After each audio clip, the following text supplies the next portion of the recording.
श्रीगुरुभ्यो नमः। ॐ श्री परमात्मने नमः। अथ गीताध्यानम्। ॐ पार्थाय प्रतिबोधितां भगवता नारायणेन स्वयं व्यासेन ग्रथितां पुराणमुनिना मध्ये महाभारतम् अद्वैतामृतवर्षिणी भगवती अष्टादशाध्यायिनी। अम्ब त्वामनुसन्तधामि भगवद्गीते भवद्वेषिणी। नमोऽस्तु ते व्यासविशालबुद्धे पुल्लारविन्दायतपत्रनेत्र। येन त्वया भारततैलपूर्णः प्रज्वालितो ज्ञानमयः प्रदीपक प्रपन्नपारिजाताय स्तोत्रवेत्रैकपाणये ज्ञानमुद्राय कृष्णाय गीतामृततुहे नमः। वसुदेवसुतं देवं कंसचाणूरमर्दनं देवकी परमानन्दं कृष्णौ वन्दे जगद्गुरुं। भीष्मद्रोणतटा जयद्रथजला गान्धारनीलोत्पला शल्यग्राहवती कृपेण वहनी कर्णेन वेलाकुला अश्वत्थामविकर्णघोरमकरा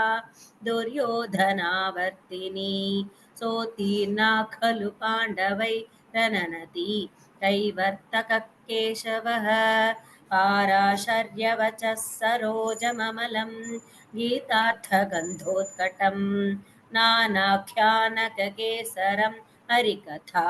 सम्बोधनाबोधितं लोके सज्जनषट्पदैरहरः पेपीयमानं मुदा भूयात् भारतपङ्कजं कलिमलप्रध्वंसेन श्रेयसे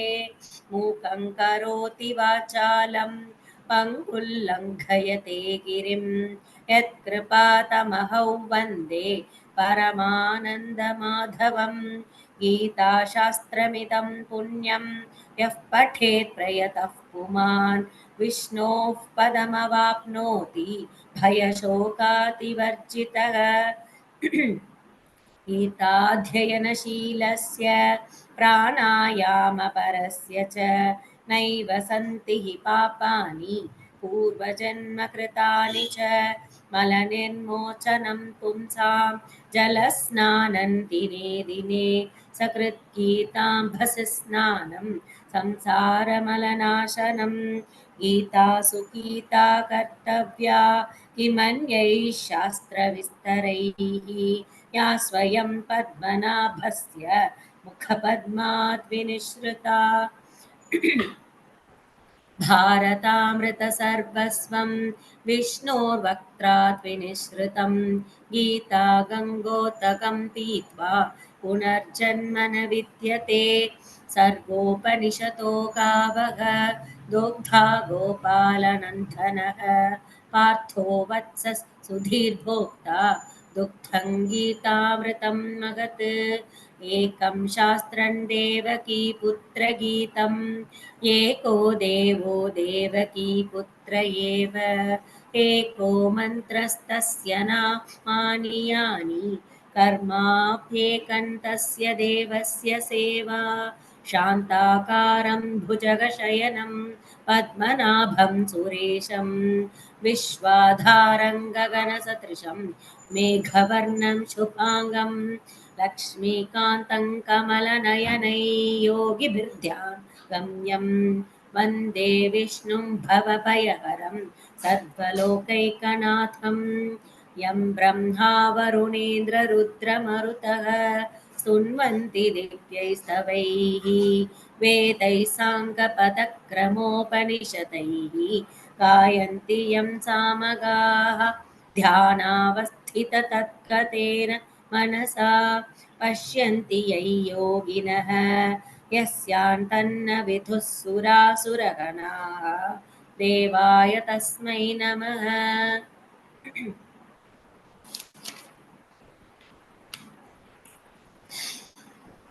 ॐ श्री परमात्मने नमः। अथ प्रथमोऽध्यायः। अर्जुनविषादयोगः। धृतराष्ट्र उवाच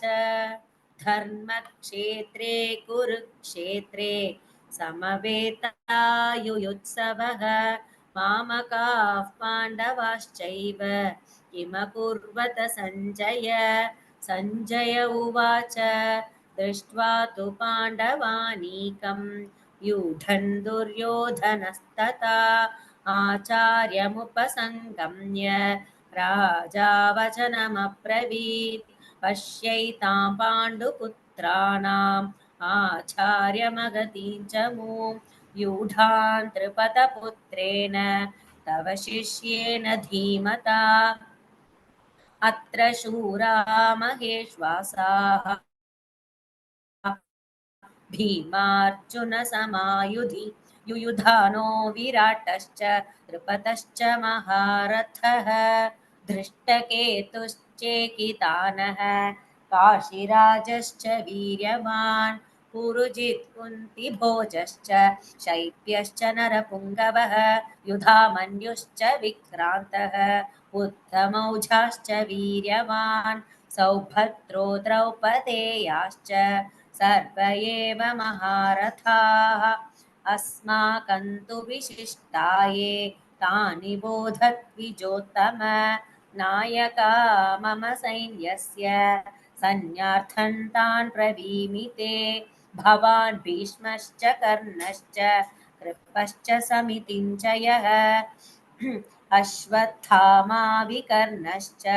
सौमदत्तिस्तथैव च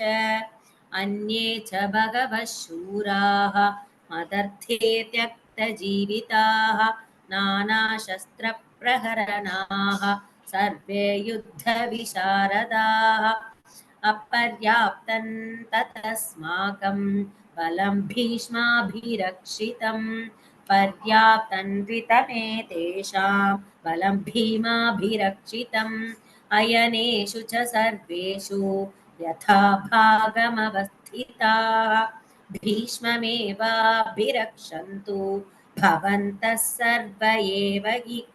तस्य सञ्जनयन् हर्षं कुरुवृद्धः पितामहः सिंहनादौ विनद्योचैः सङ्कण्ठध्मौ प्रतापवान् ततः शङ्कार्चभेर्यश्च पणवानककोमुखाः सहसैवाभ्यहन्यन्त सशब्दस्तु मुलोऽभवत् ततः श्वेतैर्हयैर्युक्ते महति स्यन्तने स्थितौ माधवः पाण्डवश्चैव दिव्यौ शङ्खौ प्रदध्मतुः पाञ्चजन्यं हृषीकेशः देवदत्तं धनञ्जयः पौण्ड्रं दध्मौ महाशङ्खं भीमकर्मा वृकोदरः अनन्तविजयं राजा कुन्तीपुत्रो युधिष्ठिरः नकुलः सहदेवश्च सुघोषमणिपुष्पकौ काश्यश्च परमेश्वासः शिखण्डी च महारथः धृष्टद्युम्नो विराटश्च सात्यकिश्चापराजितः द्रुपदो द्रौपदेयाश्च सर्वशः पृथिवीपते सौभद्रश्च महाबाहुः शङ्खान् दध्मुः पृथक् पृथक् सघोषोधार्तराष्ट्राणां हृदयानि व्यदारयत् नभश्च पृथिवीं चैव तुमुलो व्यनुनादयन् अथ व्यवस्थितान् दृष्ट्वा धातराष्ट्रान् कभिध्वजः प्रवृत्ते शस्त्रसम्पाते धनुरुद्यम्य पाण्डवः ऋषिकेशं तथा वाक्यं पितमाह महीपते अर्जुन उवाच सेनयोरुभयोर्मध्ये रथं स्थापयमेच्युत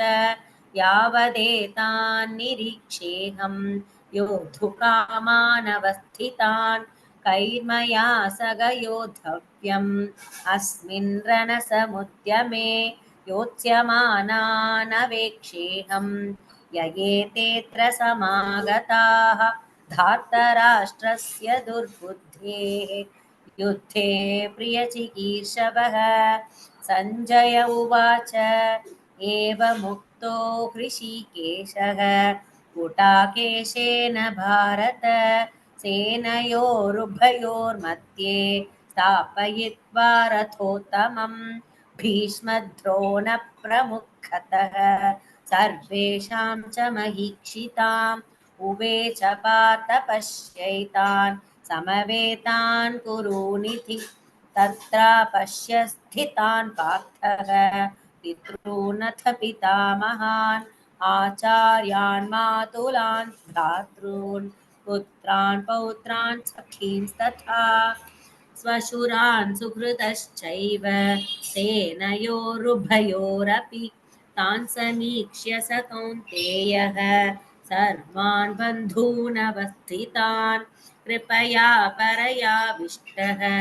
विषीदन्निदमब्रवीत्। अर्जुन उवाच दृष्ट्वेमं स्वजनं कृष्ण युयुत्सुं समुपस्थितं सीदन्ति मम गात्राणि मुखं च परिशुष्यति वेपदुश्च शरीरे मे रोमहर्षश्च जायते गाण्डीवं स्रंसते हस्तात् त्वच्चैव परिदह्यते न च शक्नोम्यवस्थातुं भ्रमदीव च मे मनः निमित्तानि च पश्यामि विपरीतानि केशव न च श्रेयोनुपश्यामि हत्वा स्वजनमाहवे न काङ्क्षे विजयं कृष्ण न च राज्यं सुखानि च किन्नो राज्येन गोविन्द किं भोगैर्जीवितेन वा येषामर्थे काङ्क्षितन्नः राज्यं भोगा सुखानि च तैमेव स्थिता युद्धे प्राणां त्यक्त्वा धनानि च आचार्याः पितरः पुत्राः तथैव च पितामहाः मातुलाः स्वशुराः पौत्राः शालाः सम्बन्धिनस्तथा एतान् हन्तुमिच्छामि घ्नतोऽपि मधुसूदन अपि त्रैलोक्यराज्यस्य हेतोः किन्नु मही कृते निहत्य धार्तराष्ट्रान्नः का प्रीतिः स्यात् जनार्दन पापमेवाश्रये तस्मान् हत्वैतान्नाथतायिनः तस्मान्नार्हा वयं हन्तुं धार्तराष्ट्रान् स्वबान्धवान् स्वजनं हि कथं हत्वा सुखिनः श्याम माधव यद्यप्येतेन पश्यन्ति लोभोपगतचेतसः कुलक्षयकृतं दोषं मित्रद्रोगे च पातकं कथन्न ज्ञेयमस्माभिः पापातस्मान्निवर्तितुं कुलक्षयकृतं दोषं प्रपश्यद्भिर्जनार्दन कुलक्षये प्रणश्यन्ति कुलधर्मा सनातनाः धर्मे नष्टे कुलं कृत्स्नम् अधर्मोऽभिभवत्युत अधर्माभिभवात् कृष्ण प्रदुष्यन्ति कुलस्त्रियः स्त्रीषु तुष्टाशु वार्ष्णेय जायते वर्णसङ्करः सङ्करो नरकायैव कुलह्नानां कुलस्य च पतन्ति पितरो ह्येषां लुप्तपिण्डोदकक्रियाः दोषैरेतैः कुलघ्नानां वर्णसङ्करकारकैः उत्साद्यन्ते जातिधर्माः कुलधर्माश्च शाश्वताः उत्सन्नकुलधर्माणां मनुष्याणां जनार्दनः नरके नियतौ वासः भवतीत्यनुशुश्रुम अहो पदमिह महत्पापम् कर्तुव्यवसिता वयं यत्राजसुखलोभेन हन्तुं स्वजनमुद्यताः यदि मामप्रतीकारम् अशस्त्रं शस्त्रपाणयः धार्तराष्ट्रारणे हन्युः तन्मे क्षेमतरं भवेत् सञ्जय उवाच एवमुक्त्वार्जुनः सङ्ख्ये रथोपस्थ उपाविशत् विसृज्य शशरन् शापं शोकसौविघ्नमानसः ॐ तत्सदिति श्रीमद्भगवद्गीतासु उपनिषत्सु ब्रह्मविद्यायां योगशास्त्रे श्रीकृष्णार्जुनसंवादे अर्जुनविषादयोगो नाम प्रथमोऽध्यायः सर्वधर्मान् परित्यज्य मामेकं शरणौ व्रज अहं त्वा सर्वपापेभ्यः मोक्षयिष्यामि मा शुचः।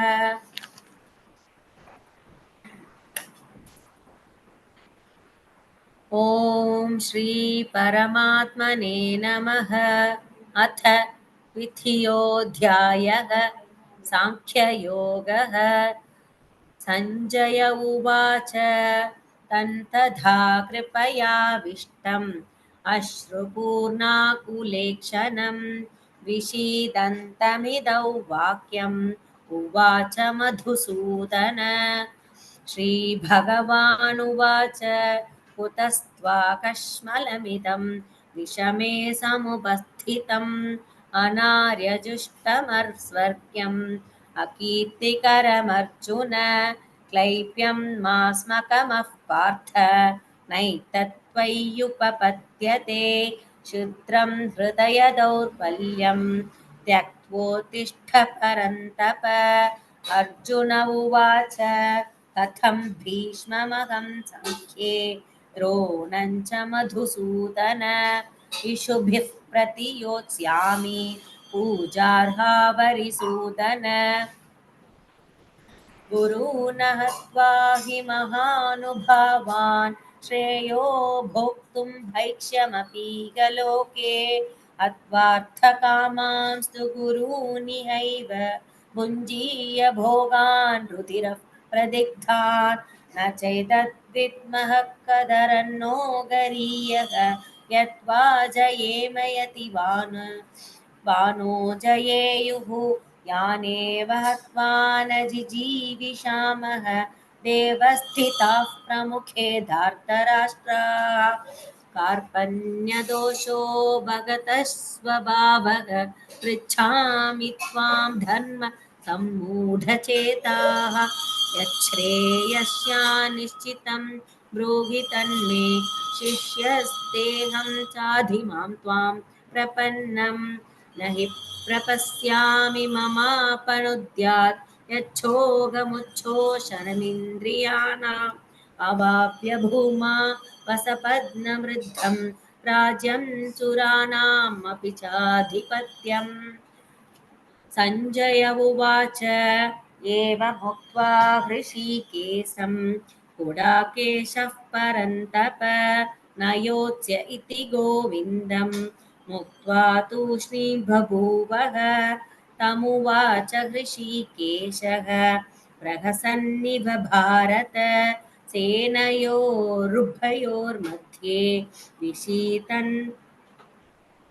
विषीदन्तमिदौ वचः। श्रीभगवानुवाच अशोच्यानन्वशोचस्त्वं प्रज्ञावादांश भाषसे गताशू न गताशूं च नानुशोचन्ति पण्डिताः न त्वेवाहं नासं न त्वन्नेमे जनाधिपाः न चैव न भविष्यामः सर्वे वयमतः परं देहिनोऽस्मिन् यथा देहे कौमारै यौवनञ्जरा तथा देहान्तरप्राप्तिः धीरस्तत्र न मुह्यति मात्रा स्पर्शास्तु कौन्तेय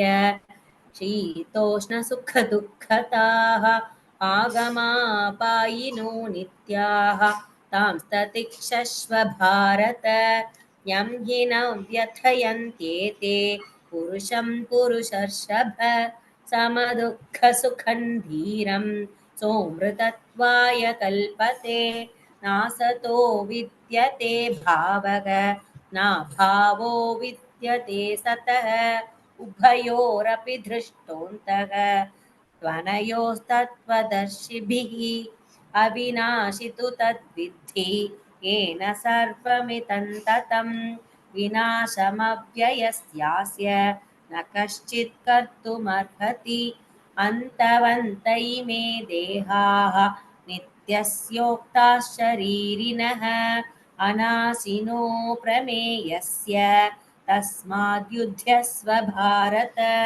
ययेनौ वेति हन्तारं यश्चैनं मन्यते हतम् उभौ तौ न विजानीतः नायं हन्ति न हन्यते न जायते म्रियते वा कदाचित् नायं भूत्वा भविता वा न भूयः अजो नित्यः शाश्वतोऽयं पुराणः न हन्यते हन्यमाने शरीरे वेदा विनाशिनं नित्यं ययेनमजमव्ययं कथं स पुरुषः पार्थ कङ्घादयति हन्तिकम् वासांसि जीर्णानि यथा विगाय न वा निगृह्णाति नरोपराणि तथा शरीराणि विहाय जीर्णानि यन्यानि संयाति नवानि देहि नैनं चिन्तन्ति शस्त्राणि नैनं दहति पावकः न चैनक्लेदयन्त्यापः न शोषयति मारुतः अच्छेद्योऽयमदाग्योऽयम् अक्लेद्यो शोष्य एव च नित्यः सर्वगतस्थाणुः अचलोऽयं सनातनः अव्यक्तोऽयमचिन्त्योऽयम् अविकार्योऽयमुच्यते तस्मादेवौ विदित्वैनं नानुशोचितुमर्हसि अथ चैनं नित्यजातं नित्यं वा मन्यसे मृतं तथापि त्वं महाबाहो नैवं शोचितुमर्हसि जातस्य हि ध्रुवो मृत्युः ध्रुवं जन्म मृतस्य च तस्मात् अपरिहार्येऽर्थे न त्वं शोचितुमर्हसि अव्यक्तादीनि भूतानि व्यक्तमध्यानि भारत अव्यक्तनिधनान्येव तत्र का परिदेवना आश्चर्यवत् पश्यति कश्चिदेनम् आश्चर्यवत् पतति तथैव चान्यः आश्चर्यवश्चैनमन्यः शृणोति श्रुत्वाप्येनौ वेद न चैव कश्चित् देहि नित्यमवध्योऽयं देहे सर्वस्य भारत तस्मात् सर्वाणि भूतानि न त्वं शोचितुमर्हसि स्वधर्ममपि चावेक्ष्य न विकम्पितुमर्हसि धर्म्याधियुद्धात् श्रेयो यत् क्षत्रियस्य न विद्यते यदृच्छया चोपपन्नं स्वर्गद्वारमपावृतं सुखिनः क्षत्रियाः पार्थ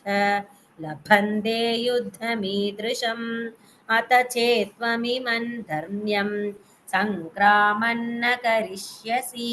ततः स्वधर्मं कीर्तिं च हित्वा पापमवाप्स्यसि अकीर्तिं चापि भूतानि कथयिष्यन्ति ते व्ययाम् सम्भावितस्य चाकीर्तिः मरणादतिरिच्यते भयात् रणादु भरतम् मंस्यन्ते त्वां महारथाः येषां सत्त्वं बहुमतः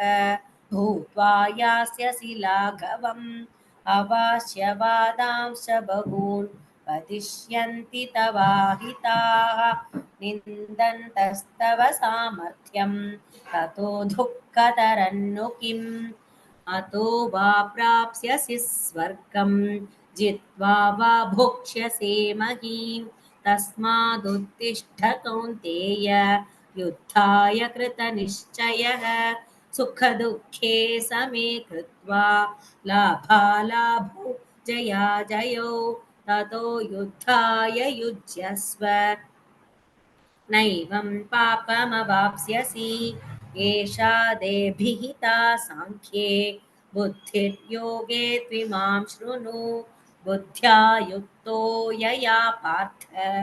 कर्मबन्धं प्रहास्यसि नेहाभिक्रमनाशोऽस्ति प्रत्यवायो न विद्यते स्वल्पमप्यस्य धर्मस्य त्रायते महतो भयात् व्यवसायात्मिका बुद्धिः एकेह कुरु नन्दन बहुशाकाह्यनन्ताश्च बुद्धयो व्यवसायिनां यामिमां पुष्पिता वाचं प्रवदन्त्यविपश्चितः वेदवादरताः पार्थ नान्यदस्तीति वादिनः कामात्मानः स्वर्गपराः जन्मकर्मफलप्रदां क्रियाविशेषबहुलां भोगैश्वर्यगतिं प्रति भोगैश्वर्यप्रसक्तानां तयापकृतचेतसां व्यवसायात्मिका बुद्धिः समाधौ न विधीयते त्रैगुण्यविषया वेदाः निस्त्रैगुण्यो भवार्जुन निर्द्वन्द्वो नित्यसत्त्वस्तः निर्योगक्षेम आत्मवान् यावानर्थ उदपाने सर्वतः सम्प्लुतोदके तावान् सर्वेषु वेदेषु ब्राह्मणस्य विजानतः कर्मण्येवाधिकारस्ते मा फलेषु कदाचन मा कर्मफलहेतुर्भूः मा ते सङ्गोऽस्त्वकर्मणि योगस्थः कुरु कर्माणि सङ्घं त्यक्त्वा धनञ्जय सिद्ध्यसिद्ध्यो समो भूत्वा समत्वयोग उच्यते दूरेण ह्यवरं कर्म बुद्धियोगात् धनञ्जय बुद्धौ शरणमन्विच्छ कृपणाः फलहेतव बुद्धियुक्तो जगातीह उभे सुकृतदुष्कृते तस्मात् योगाय युज्यस्व योगः कर्मसु कौशलं कर्मजं बुद्धियुक्ता हि फलं त्यक्त्वा मनीषिणः जन्मबन्धविनिर्मुक्ताः पदं गच्छन्त्यनामयम् यदा ते मोहकलिलं बुद्धिर्व्यतितरिष्यति तदा गन्तासि निर्वेदं श्रोतव्यस्य श्रुतस्य च श्रुतिविप्रतिपन्ना ते यदा स्थास्यति निश्चलाः समाधावचला बुद्धिः तदा योगमवाप्स्यसि अर्जुन उवाच स्थितप्रज्ञस्य का भाषा समाधिस्तस्य केशव स्थितदीखिं प्रभाषेत किमासीत व्रजेत किम् श्रीभगवानुवाच प्रजहाति यदा कामान् सर्वान् पार्थमनोगतान् आत्मन्येवात्मना तुष्टः स्थितप्रज्ञस्ततोच्यते दुःखेष्वनुद्विग्नमनाः सुखेषु विगतस्पृहः वीतरागभयक्रोधः स्थितधीर्मुनिरुच्यते यः सर्वत्रानभिस्नेहः तत्तः शुभाशुभं नाभिनन्दति न द्वेष्टि तस्य प्रज्ञा प्रतिष्ठिता यदा संहरते चायं कूर्मोऽङ्गानीव सर्वशः इन्द्रियाणीन्द्रियार्थेभ्यः तस्य प्रज्ञा प्रतिष्ठिता विषयामि निवर्तन्ते निराहारस्य देहिनः रसवर्जं रसोऽप्यस्य परं दृष्ट्वा निवर्तते यततो ह्यपि कौन्तेय पुरुषस्य विपश्चितः इन्द्रियाणि प्रमाथीनि हरन्ति प्रसभं मनः तानि सर्वाणि संयम्य युक्त आसीत मत्परः वशे हि यस्येन्द्रियाणि तस्य प्रज्ञा प्रतिष्ठिता ध्यायतो विषयान् पुंसः सङ्गस्तेषुपजायते सङ्गात् सञ्जायते कामः कामात् क्रोधोऽभिजायते क्रोधात् भवति सम्मोहः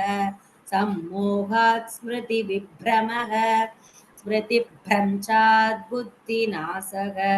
बुद्धिनाशात् प्रणश्यति रागद्वेषवियुक्तैस्तु विषयानिन्द्रियैश्चरन् आत्मवश्यैर्विधेयात्मा प्रसादमधिगच्छति प्रसादे सर्वदुःखानां हानिरस्योपजायते प्रसन्नचेतसो ह्याशु बुद्धिः पर्यवितिष्ठते नास्ति बुद्धिरयुक्तस्य न चायुक्तस्य भावना न चाभावयतः शान्तिः अशान्तस्य कुतः सुखम् इन्द्रियाणां हि चरतां यन्मनोनुविधीयते तदस्य हरति प्रज्ञां वायुर्नावमिवाम्भसि तस्माद् यस्य महाबाहो निगृहीतानि सर्वशः इन्द्रियाणीन्द्रियार्थेभ्यः तस्य प्रज्ञा प्रतिष्ठिता यानि सा सर्वभूतानां तस्यां जागर्ति संयमी यस्यां जाग्रति भूतानि तानि तानि सा पश्यतो मुनेः आपूर्यमानमचलप्रतिष्ठं समुद्रमापः प्रविशन्ति यद्वत् तद्वत् कामायं प्रविशन्ति सर्वे स शान्तिमाप्नोति न कामकामी विहाय कामान् यः सर्वान् पुमांशरति निःस्पृहः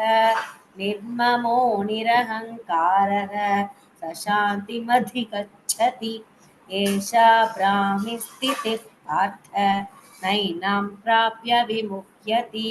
स्थित्वा स्यामन्तकालेऽपि ब्रह्मनिर्वाणमृच्छति ॐ धत्सदिति श्रीमद्भगवद्गीतासु उपनिषत्सु ब्रह्मविद्याया योगशास्त्रे श्रीकृष्णार्जुनसंवादे साङ्ख्ययोगो नाम द्वितीयोऽध्यायः सर्वधर्मान् परित्यज्य मामेकं शरणं व्रज अहं त्वा सर्वपापेभ्यः मोक्षयिष्यामि मा शुचः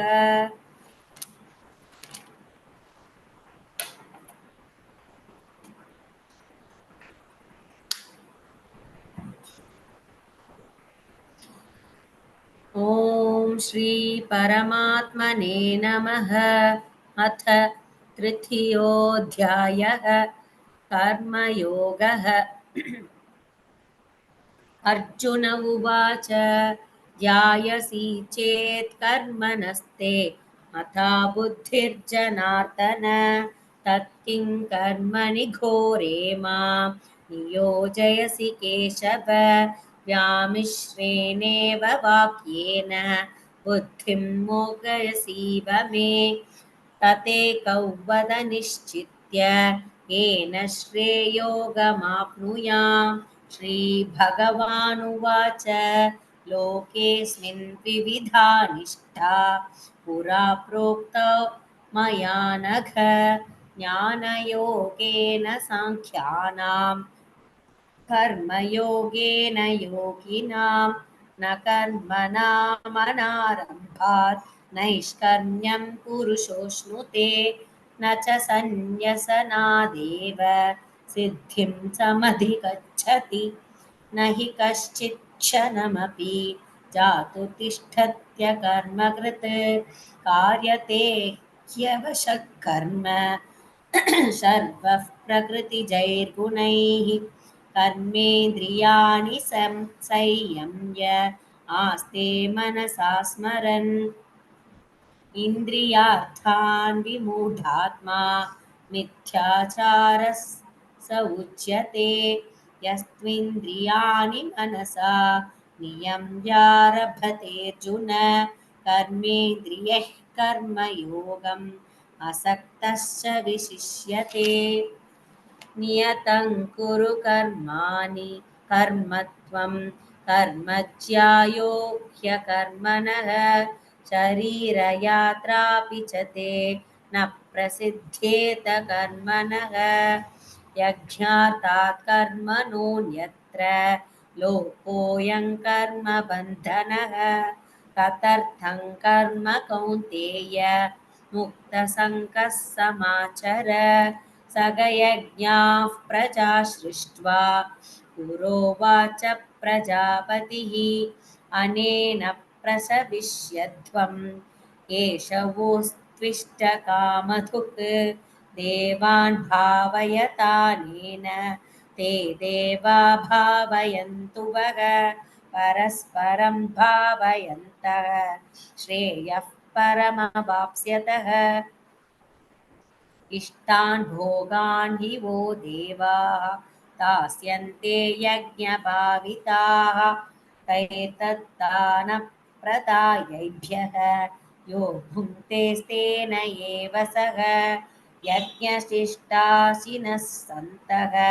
मुच्यन्ते सर्वकिल्बिषैः भुञ्जते ते त्वकं पापाः ये पचन्त्यात्मकारणात् अन्नात् भवन्ति भूतानि पर्जन्यादन्नसम्भवः यज्ञात् भवति पर्जन्यः यह्यः कर्मसमुद्भवः कर्म ब्रह्मोद्भवौ विद्धि ब्रह्मक्षरसमुद्भवम् तस्मात् सर्वगतं ब्रह्म नित्ययज्ञे प्रतिष्ठितम् एवं प्रवर्तितं चक्रं नानुवर्तयतीह यः अघायुरिन्द्रिया रामः मोघं पार्थ स जीवति यस्त्वात्मरतिरेव स्यात् आत्मतृप्तश्च मानवः आत्मन्येव च सन्तुष्टः तस्य कार्यं न विद्यते नैव तस्य कृतेनार्थः न कृतेनेह कश्चन न चास्य सर्वभूतेषु कश्चिदर्थव्यपाश्रयः तस्मात् असक्तः सततं कार्यं कर्म समाचर असक्तो ह्याचरन् कर्म परमाप्नोति पूरुषः कर्मणैव हि संसिद्धिम् आस्थिता जनकादयः लोभः सङ्ग्रहमेवापि सम्पश्यन् कर्तुमर्हसि यद्यथाचरति श्रेष्ठः तद्यतेवेतरो जनः स यत्प्रमाणं कुरुते लोकस्तदनुवर्तते न मे पार्थास्ति कर्तव्यं त्रिषु लोकेषु किञ्चन नानवाप्तमवाप्तव्यं वर्त एव च कर्मणि यति ह्यहन्न वर्तेयं जातु कर्मण्यतन्त्रितः मम वर्त्मानुवर्तन्ते मनुष्याः पार्थ सर्वशः उत्सीतेयुरिमे लोकाः न कुर्यां कर्म चेदहं शङ्करस्य च कर्ता स्याम् उपहन्यामिमाः प्रजाः सक्ताः कर्मण्य विद्वांसः यथा कुर्वन्ति भारत कुर्यात् विद्वांस्तथा सक्तः चिकीर्षुर्लोकसङ्ग्रहम् न बुद्धिभेदं जनयेत् अज्ञानां कर्मसङ्गिनां जोषयेत् सर्वकर्माणि विद्वान् युक्तः समाचरन् प्रकृतेः क्रियमाणानि गुणैः कर्माणि सर्वशः अहङ्कारविमूढात्मा कर्ताहमिति मन्यते तत्त्ववित्तु महाबाहो गुणकर्मविभागयोः गुणागुणेषु वर्तन्ते इति मत्वा न सज्जते प्रकृतेर्गुणसम्मूढाः सज्जन्ते गुणकर्मसु तान् कृत्स्नविदो मन्दान् कृत्स्नभिन्न विचालयेत् मयि सर्वाणि कर्माणि सन्न्यस्याध्यात्मचेतसि चेतसा निराशीर्निर्ममो भूत्वा युध्यस्व विगतज्वरः ये मे मतमिदन्नित्यम् अनुतिष्ठन्ति मानवाः श्रद्धावन्तो न सूयन्तः मुच्यन्ते तेऽपि कर्मभिः ये त्वेतदभ्यसीयन्तः नानुतिष्ठन्ति मे मतम् सर्वज्ञानविमूढांस्तान् विद्धि नष्टा न चेतसः सदृशं चेष्टते स्वस्याः प्रकृतेर्ज्ञानवानपि प्रकृतियान्ति भूतानि निग्रहः किं करिष्यति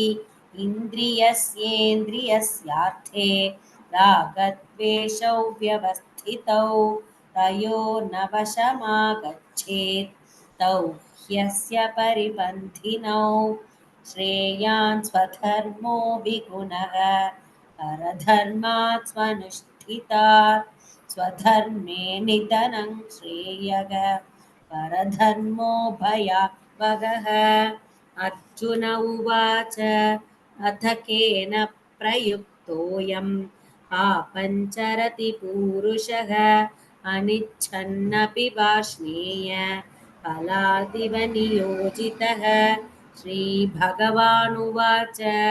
काम एष क्रोध एषः रजोगुणसमुद्भवः महाशनो महापाप्मा विद्धेनमिह वैरिणं धूमेनाव्रियते मन्यिः यथा तर्शो मलेन च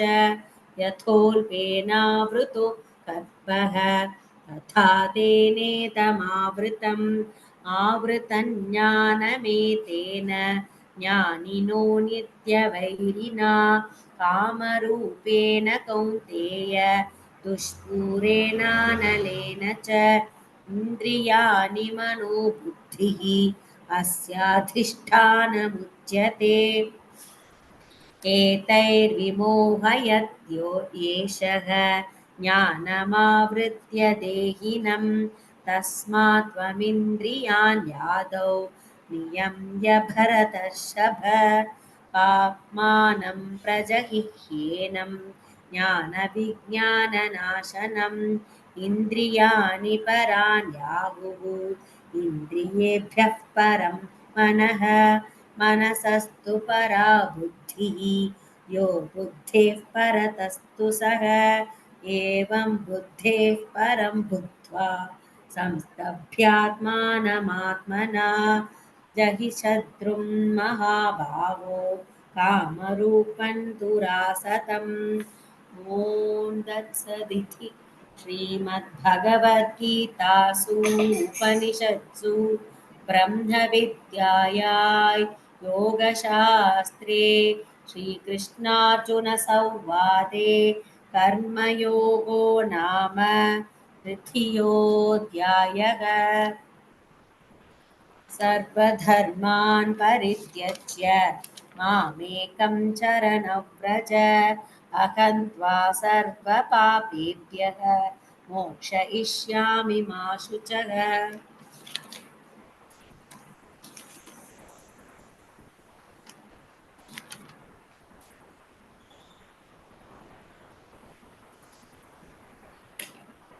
ॐ श्री परमात्मने नमः। अथ चतुर्थोऽध्यायः।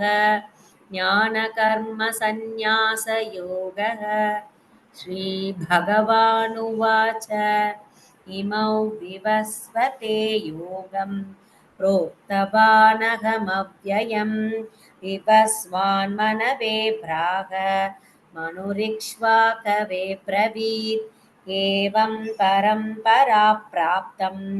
इमं राजर्षयो विदुः सकाले नेह महता योगो नष्टः परन्तप स एवायं मया तेत्य योगः प्रोक्तः पुरातनः भक्तोऽसि मे सखा चेति रहस्यं ह्येतदुत्तमम्। अर्जुन उवाच अपरं भवतो जन्म परं जन्म विवस्वतः कथमेतद् विजानीयाम् त्वमादौ प्रोक्तवानिति। श्रीभगवानुवाच बहूनि मे व्यतीतानि जन्मानि तव चार्जुन तान्यहौ वेद सर्वाणि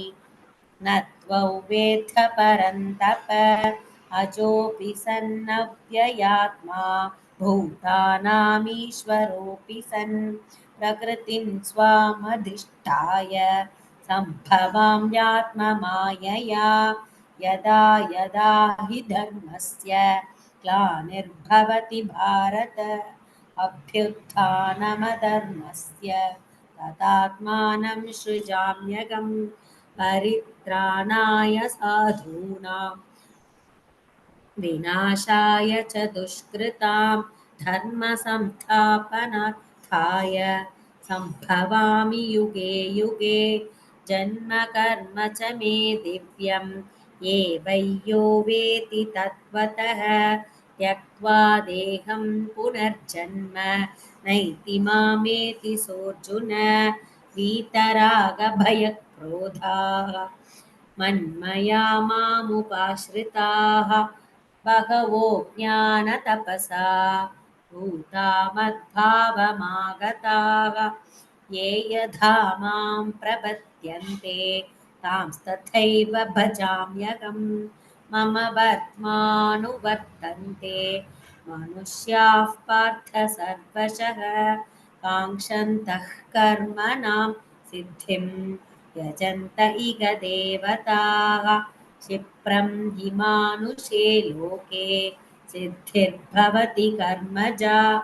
चातुर्वर्ण्यं मया सृष्टं गुणकर्मविभागशः तस्य कर्तारमपि मां विद्यकर्तारमव्ययम् न मां कर्माणि लिम्पन्ति न मे कर्मफले स्पृहा इति मां योऽभिजानाति कर्मभिर्न शपत्यते एवं ज्ञात्वा कृतं कर्म पूर्वैरपि मुमुक्षुभिः गुरुकर्मैव तस्मात् त्वं पूर्वैः पूर्वतरं कृतं किं कर्म किमकर्मेति कवयोऽप्यत्र मोहिताः तत्ते कर्म प्रवक्ष्यामि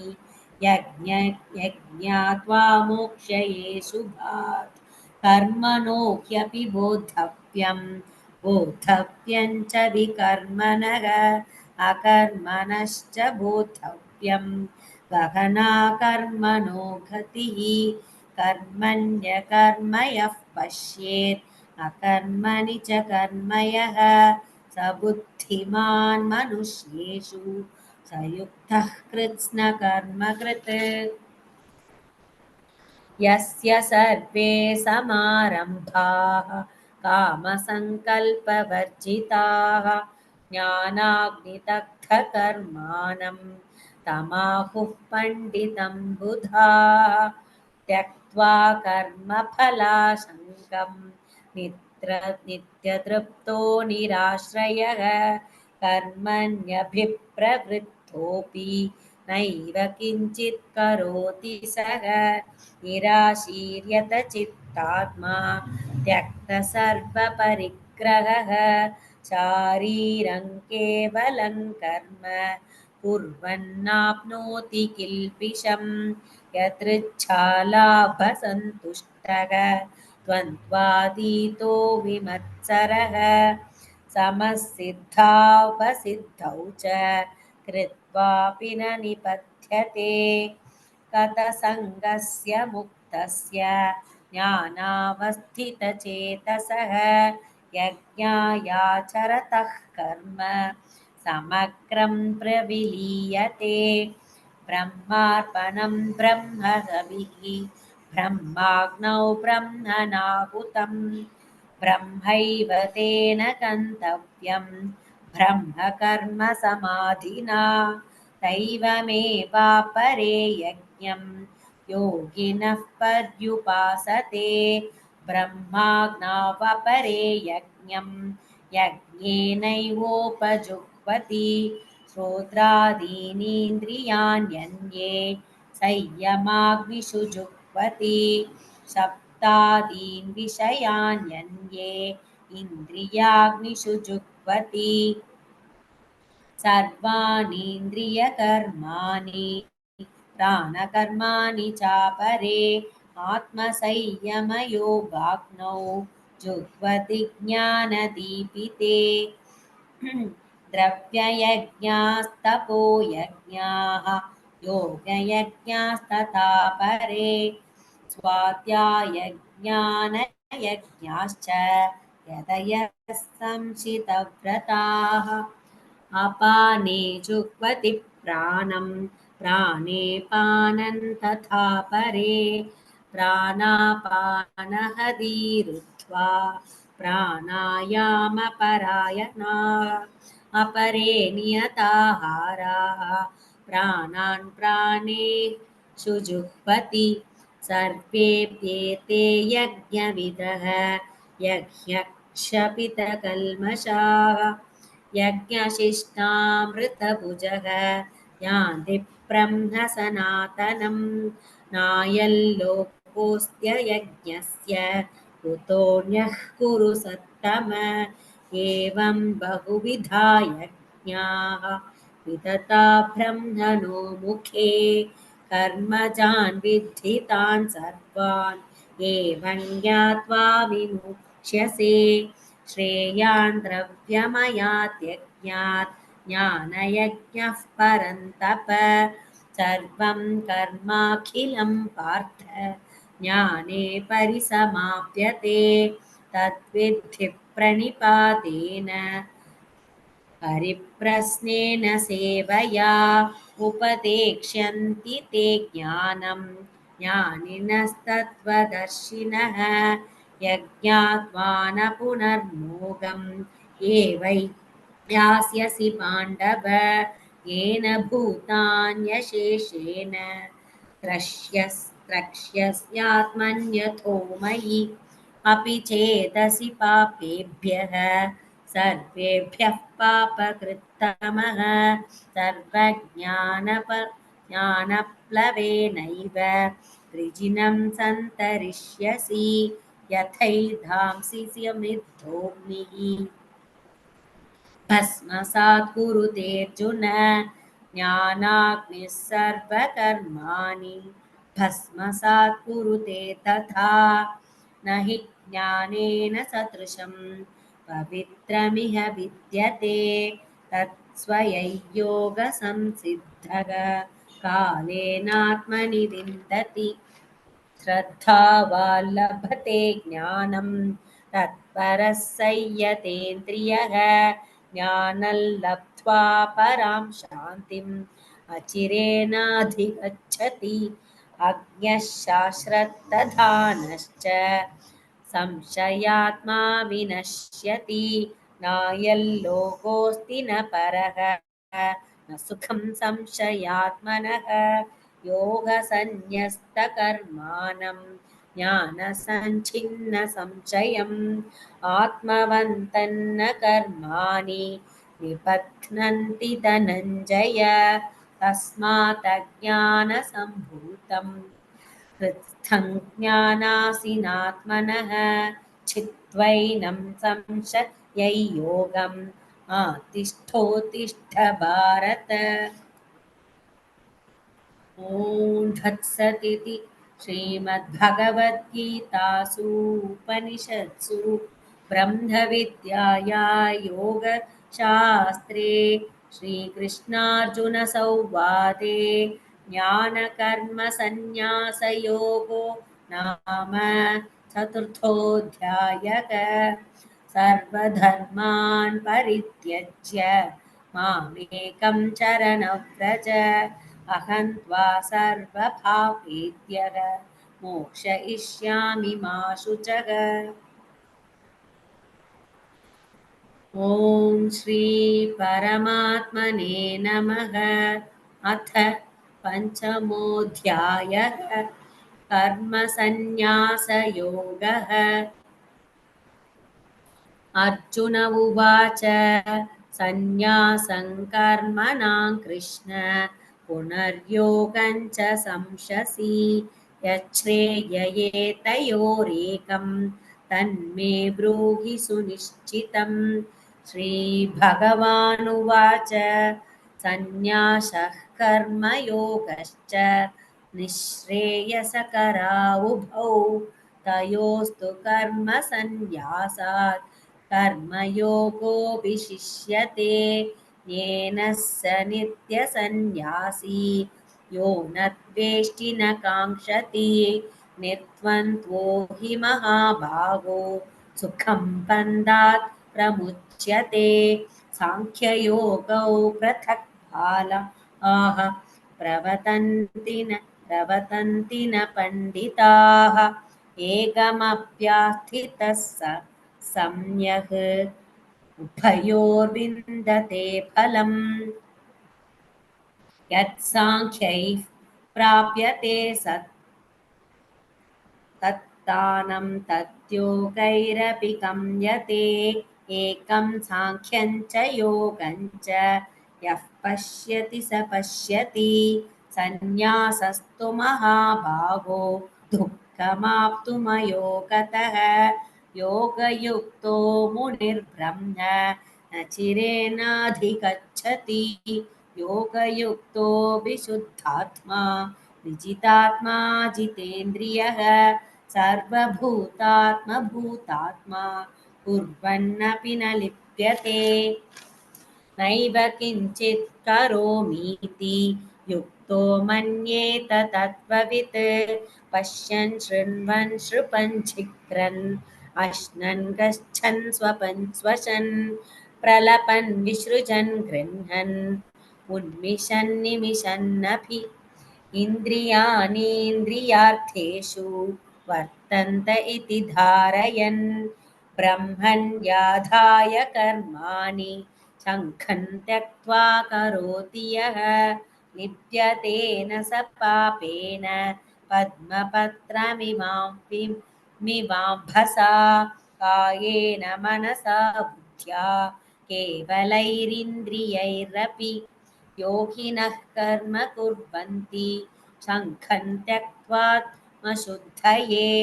युक्तः कर्मफलं त्यक्त्वा शान्तिमाप्नोति नैष्ठिकीम् अच्युतः कामकारेण फले सक्तो निबध्यते सर्वकर्माणि मनसा सन्न्यस्यास्ते सुखौ वशी नवद्वारे पुरे देहि नैव कुर्वन्न कारयन् न कर्तृत्वं न कर्माणि लोकस्य सृजति प्रभुः न कर्मफलसंयोगम् स्वभावस्तु प्रवर्तते नादत्ते कस्यचित् पापं न चैव सुकृतं विभुः अज्ञानेनावृतं ज्ञानं तेन मुह्यन्ति जन्तवः ज्ञानेन तु ततज्ज्ञानं येषान्नाशितमात्मनः तेषामादित्यवज्ञानं प्रकाशयति तत्परं तद्बुद्धयस्तात्ततात्मानः तन्निष्ठास्तत्परायणाः गच्छन्त्य पुनरावृत्तिं ज्ञाननिर्धूतकल्मषाः विद्याविनयसम्पन्ने ब्राह्मणे कविहस्तिनि शुनि चैव चुवपाके च पण्डिताः समदर्शिनः इहैव तैर्जितः कः येषां साम्ये स्थितं मनः निर्दोषं हि समं ब्रह्म तस्मात् ब्रह्मणि ते स्थिताः न प्रहृष्येत् प्रियं प्राप्य नो द्विजेत् प्राप्य चाप्रियं स्थिरबुद्धिरसम्मूढः ब्रह्मविद् ब्रह्मनिस्थितः बाह्यस्पर्शेद्वशक्तात्मा विन्दत्यात्मनि यत्सुखं स ब्रह्मयोगयुक्तात्मा सुखं सुखमक्षयमश्नुते ये हि संस्पर्शजा भोगाः दुःखयोनय एव ते आद्यन्तवन्तः कौन्तेय न तेषु रमते भूतः शक्नोति हैव यस्योढुम्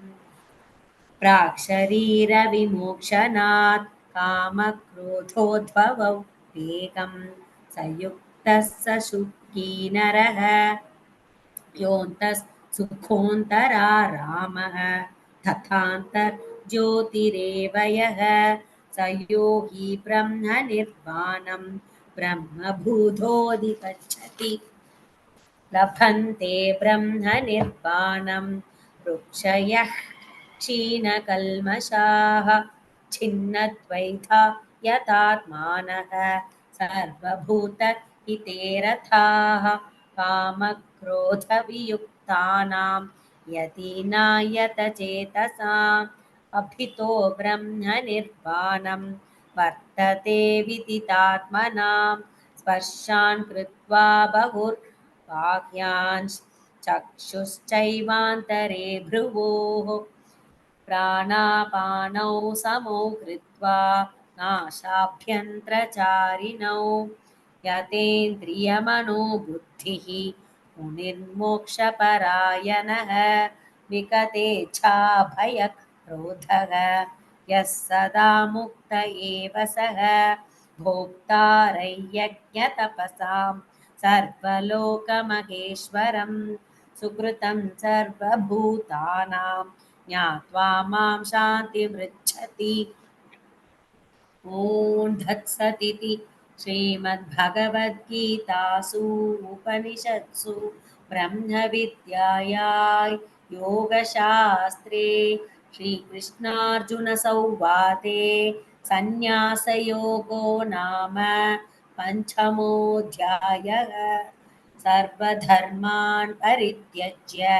नामेकं शरणं व्रज अहं त्वा सर्वपापेभ्यः मोक्षयिष्यामि मा शुचः। ॐ श्री परमात्मने नमः। अथ षष्ठोऽध्यायः आत्मसंयमयोगः। श्रीभगवानुवाच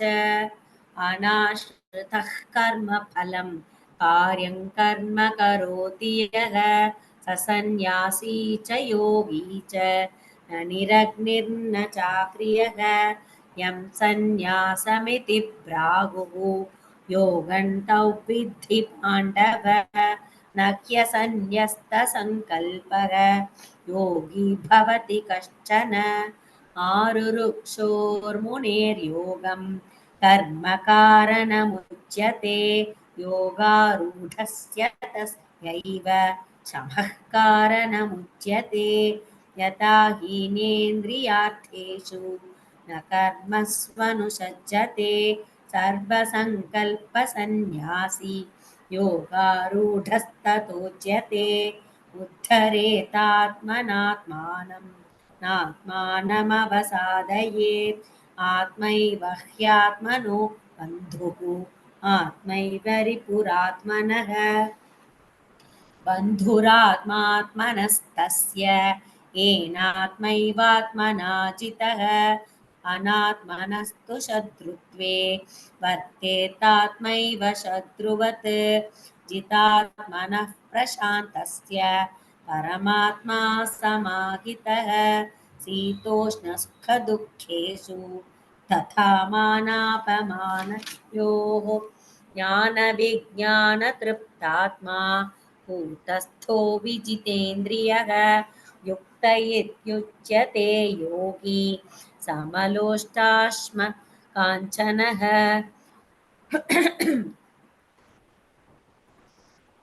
सुहृन्मित्रार्युदासीनमध्यस्थत्वेषबन्धुषु साधुष्वपि च पापेषु समबुद्धिर्विशिष्यते योगी युञ्जीत सततम् आत्मानां रहसि स्थितः एकाकीयत चित्तात्मा निराशीरपरिग्रहः शुचौ शुचौ देशे प्रतिष्ठाप्य स्थिरमासनमात्मनः नात्युच्छ्रितं नातिनीचं शैलाजिनकुशोत्तरं तत्रैकाग्रं मनः कृत्वा यतचित्तेन्द्रियक्रियः उपविश्यासने युञ्ज्यात् योगमात्मविशुद्धये समङ्काय शिरोग्रीवं धारयन्नचलं स्थिरः सम्प्रेक्ष्य नासिकाग्रं स्वं दिशश्चानवलोकयन् प्रशान्तात्मा विगतभिः ब्रह्मचारिव्रते स्थितः मनः संयम्यमच्चित्तः युक्त आसीत मत्परः युञ्जन्नेवं सदात्मानं योगी नियतमानसः शान्तिं निर्वाणपरमां मत्संस्थामधिगच्छति नात्यश्नस्तस्तु योगोऽस्ति न चैकान्तमनश्नतः न चातिस्वप्नशीलस्य जाग्रतो नैव चार्जुन युक्ताहारविहारस्य युक्तचेष्टस्य कर्मसु युक्तस्वप्नावबोधस्य योगो भवति दुःखः यथा विनियतं चित्तम् आत्मन्येवावतिष्ठते निःस्पृहः सर्वकामेभ्यः युक्त इत्युच्यते तथा यथा दीपो निवातस्तः नेङ्गते सोपमा स्मृता योगिनो यतचित्तस्य युज्यतो योगमात्मनः यत्रो परमते चित्तं निरुद्धै योगसेवया यत्र चैवात्मनात्मानं पश्यन्नात्मनि तुष्यति सुखमात्यन्तिकै यत्तत् बुद्धिग्राह्यमतीन्द्रियम् वेति यत्र न चैवायं स्थितश्चलति तत्त्वतः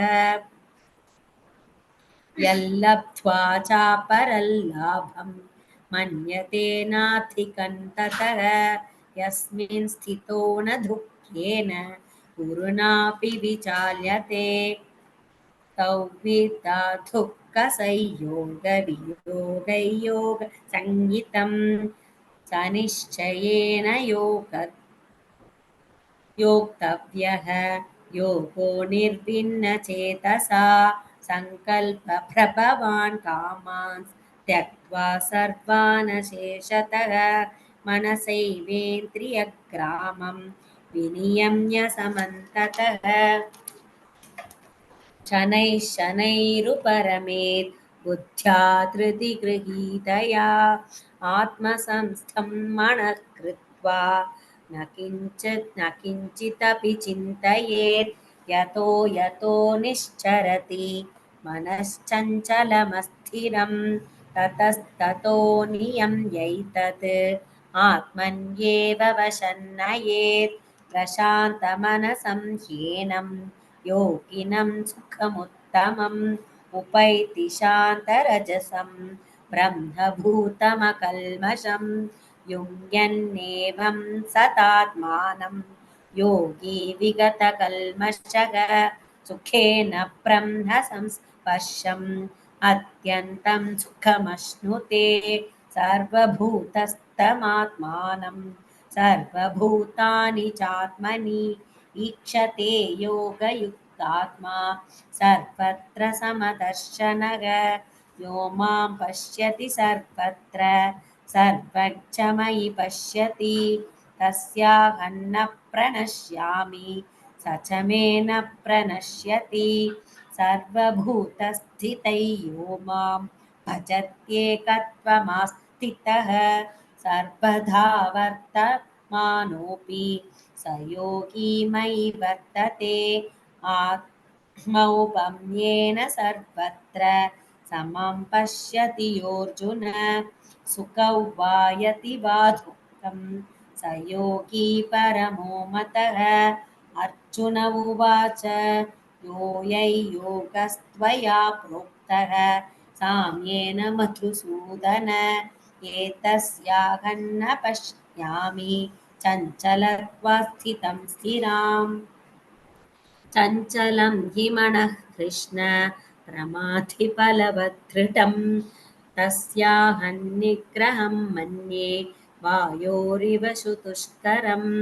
श्रीभगवानुवाच असंशयं महाबाहो मनो दुर्निग्रहं चलम् अभ्यासेन तु कौन्तेय वैराग्येन च गृह्यते असंयतात्मना योगः दुष्प्राप इति मे मतिः पश्यात्मना तु यतता शक्यो वाप्तुमुपायतः अर्जुन उवाच अयति श्रद्धयोपेतः योगाश्चलितमानसः अप्राप्य योगसंसिद्धिं कां गतिं कृष्ण गच्छति कच्चिन्नो भयविप्रष्टः छिन्नभ्रमिव नश्यति अप्रतिष्ठो महाभागो विमूढो ब्रह्मणः पथि एतन्मे संशयं कृष्ण छेतुमर्हस्य शेषतः त्वदन्यः संशयस्यास्य छेत्ता न ह्युपपद्यते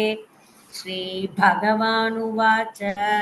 पार्थ नैवेगनामुत्र विनाशस्तस्य विद्यते